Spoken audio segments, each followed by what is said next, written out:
По повеќе од деценија застој, владата ја обновува изградбата на двете недовршени згради на Универзитетот Свети Кирил и Методи и објектите на Финки и на Факултетот за физичко образование, спорт и здравје. Изградбата започна во далечната 2015 година, но по смената на власта, владата на СДСМ и ДУИ во 2019 година ја запре изградбата, оставајќи ги објектите во запуштена и небезбедна состојба.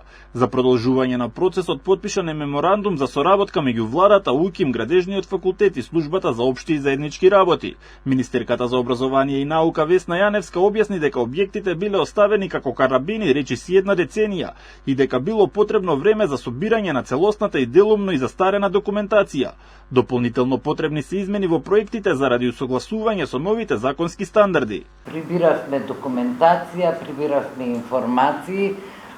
Сепак тој проект почнат пред 10 години и тоа и не беше лесна работа.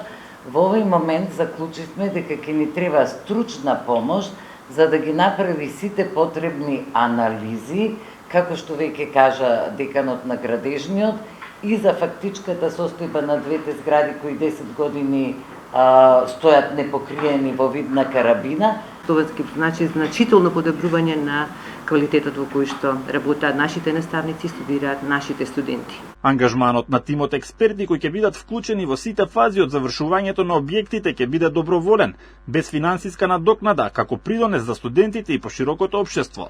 Финки е еден од најголемите факултети со над 5000 студенти, заедно со Факултетот за физичко образование, спорт и здравје, каде наставата моментално се одвива во несоодветни услови, конечно треба да добијат современи и функционални објекти.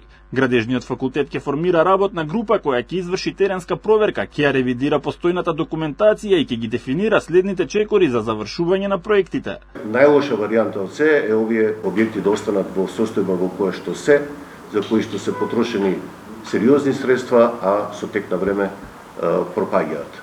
Според првичните пресметки, проектот за Финки вреди 784 милиони денари, од кои досега се реализирани околу 40%.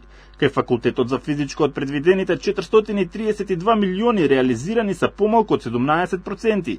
Очекувањата се до крајот на годината да се завршат сите анализи, пошто ќе биде распишан нов јавен повик за продолжување на изградбата. По речиси деценија чекање, студентите конечно би можеле да добијат современи услови за студирање, какви што навистина заслужуваат.